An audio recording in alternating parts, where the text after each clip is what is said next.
14 aydır Bahçeli'nin sürecinin neresinde olduğunu kendisi defaatle gösterdi. Bir yerde duruyor, ısrarla tekrarlıyor durduğu yeri. Sabit kadem der eskiler. Hiç oradan sapmadı, farklı bir yere gitmedi, aynı şeyi tekrarladı, durdu. Sanıyorum son olarak MHP'den çıkan raporla, komisyon raporuyla ilgili bir ortada tereddüt oluştu. O konuşuluyor, o tartışılıyor.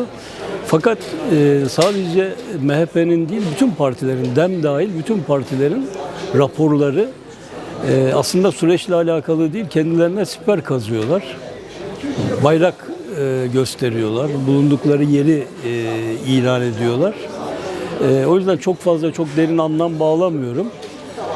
Bahçeli'nin durduğu yerle Öcalan'ın durduğu yer arasında bir farklılık yok.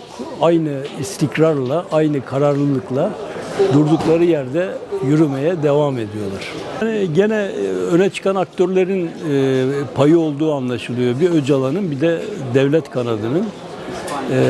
Onlar arasındaki uyum, uzlaşma üzerine inşa edildiği anlaşılıyor. Ve sağlam bir stratejik akıl var iki tarafta da. Fırsatı görmüşler. Genellikle bu tür süreçler büyük bir fırsat yakalandığı zaman ortaya çıkar. Fırsatı görmüşler. Bu fırsatı Kürtlerin de Türkiye'nin de önüne süren Suriye'deki gelişmeler oldu. Ben Suriye'deki gelişmelerle ilgili de umutluyum. Yani Türkiye'deki süreçle uyumlu bir şekilde Suriye'de de tarafları tatmin edecek bir çözüm bulunur. Kavramlara, teorilere takılı kalmamak lazım. İşte ademi merkeziyetçilik, federalizm gibi şeyler tartışılıyor. Fiili durum hepsinden önemli. Ve fiili ihtiyaçlar, insanların kurumlarını yaratan şey ihtiyaçlarıdır. İhtiyaçlara karşılık gelmeyen hiçbir şey zaten olmaz. Hem Türkiye'deki çözüm süreci için hem bölgesel dinamikler için aynı şeyi söylemek mümkün.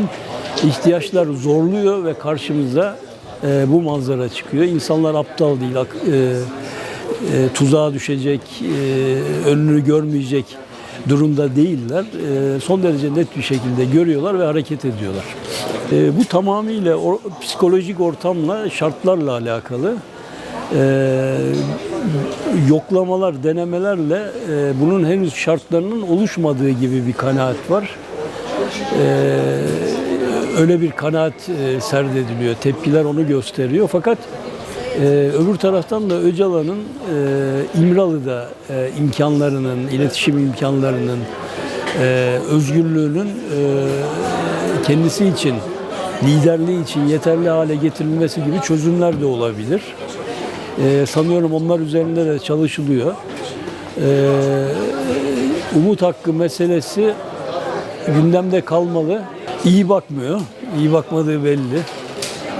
Onların da zamana ihtiyacı var galiba. Türkiye'de havanın değişmesi gerekiyor. Atmosferin değişmesi gerekiyor.